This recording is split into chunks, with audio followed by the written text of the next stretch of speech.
नमस्कार। बिहार 24 देख रहे सभी दर्शकों का अभिनंदन। आज मैं अपने दर्शकों को सीधा एसडीपीओ अर्थात अनुमंडल पुलिस मुख्यालय कार्यालय के पास लेके पहुँचे हैं। पूरे अनुमंडल के सभी थानाओं के थानाध्यक्षों के साथ डीएसपी एसडीपीओ आशीष आनंद क्राइम मीटिंग कर रहे हैं। ये क्राइम मीटिंग अपराध गोष्ठी कहलाता है और क्राइम मीटिंग अपराध कंट्रोल करने के लिए पुलिस विभाग का एक नॉर्म्स है, प्रत्येक महीना किया जाता है। वरीय पदाधिकारी थानाध्यक्षों से एक महीने पिछले किए गए क्रियाकलापों की विवरणी लेते हैं और फिर आगे का टास्क देते हैं। आज का क्राइम मीटिंग कुछ मामले में अहमियत वाला है। पंचायत चुनाव खत्म हो चुका है, ठंड बढ़ रही है।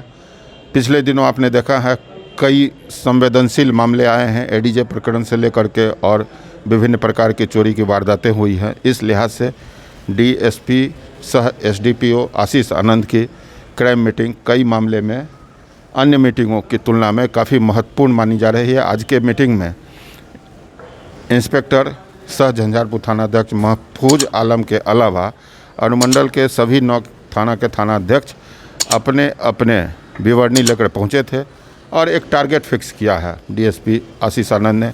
उन्होंने क्या टारगेट फिक्स किया है, क्या बताया है, उन्हीं के शब्दों में मैं आपको लिए चलता हूं डीएसपी आशीष आनंद जी के पास। आज अनुमंडल स्तर पर क्राइम मीटिंग का आयोजन किया गया है। हाल के दिनों में चुनाव को लेकर के काफ़ी व्यस्तता रही है। वैसे अच्छी बात यह है कि झंझारपुर अनुमंडल में पंचायत चुनाव खत्म हो चुका है कल, और सभी पदाधिकारियों का एक टीम वर्क रहा जिससे बिल्कुल शांतिपूर्वक हम लोग चुनाव कराने में सफल रहे। मधुबनी जिला में एक इलेक्शन और बचा हुआ है जिसमें सबकी ड्यूटी भी लगती है। और आज क्राइम मीटिंग का मुख्य पार्ट यह था कि सबसे पहले हम लोग अवैध शराब के विरुद्ध जो लगातार अभियान चल रहा है, चूँकि पदाधिकारियों के कहीं ना कहीं इन्वॉल्वमेंट चुनाव में हो जाती है, इसलिए कभी कभी रुकावट आती है। लेकिन जैसे ही यह पूरा फेज़ ख़त्म होगा, एक फेज़ जो लास्ट बचा हुआ है चुनाव का, हम लोग फिर से इस अभियान को रेगुलर रखेंगे जिसमें बिल्कुल जीरो टॉलरेंस की नीति रहेगी। इसके अलावा जो हमारा मुख्य शीर्ष है, जैसे कि हत्या, लूट, डकैती, इस टाइप के जो भी पेंडिंग केसेज हैं, चूँकि व्यस्तता के चलते इस पर इसे स्वीकार करने में मुझे कोई प्रॉब्लम नहीं है कि कंपैरेटिवली हम लोग इस पर कम ध्यान दे पाए। और इसमें जहाँ भी वारंट कुर्की या इश्तेहार का जो भी कोर्ट का प्रोसीजर है, लीगल प्रोसीजर है, हम लोग उसका पालन करके उसके डिस्पोजल पर देंगे। ठंड का मौसम आ गया, इसलिए हम लोग रात्रि गश्ती पर विशेष ध्यान देंगे। जहाँ जहाँ मार्केट है, जहाँ जहाँ घनी बस्ती है, खास करके उस एरिया पे, तो हम लोगों ने बीट सिस्टम भी जो कि जिसमें कि पैदल गश्ती होती है, जहाँ जिसमें स्थानीय जो थाना का बल हो, पदाधिकारी होता है और चौकीदार को इन्वॉल्व करते हैं। इस स्तर पर भी हमने डिस्कस किया है कि व्यवसायी वर्ग जो भी हैं उस पर हम लोग उनको कोई प्रॉब्लम ना हो, खास करके चोरी या गिरिवेदन है उस पर नज़र रखेंगे।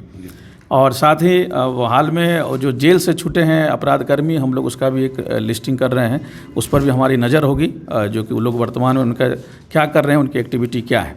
आज का लगभग यही सारांश है। इसके बाद और जो भी अपडेट होगा हम लोग उस पर नज़र रखेंगे। हाँ, तो आपने सुना डीएसपी एसडीपीओ आशीष आनंद क्या बता रहे थे। उन्होंने विस्तार से बताया कि क्राइम कंट्रोल कैसे करना है और ये एक मासिक गोष्ठी होती है वरीय पदाधिकारियों द्वारा।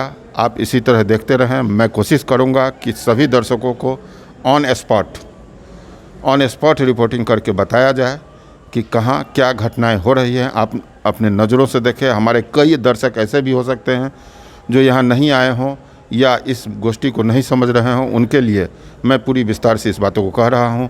आप देखते रहें बिहार 24 सच से सामना। चैनल को सब्सक्राइब करें, लाइक करें और हमें कमेंट देते रहें। स्वस्थ रहें, टीकाकरण अवश्य करें। धन्यवाद। मैं हूं कन्हैया ठाकुर।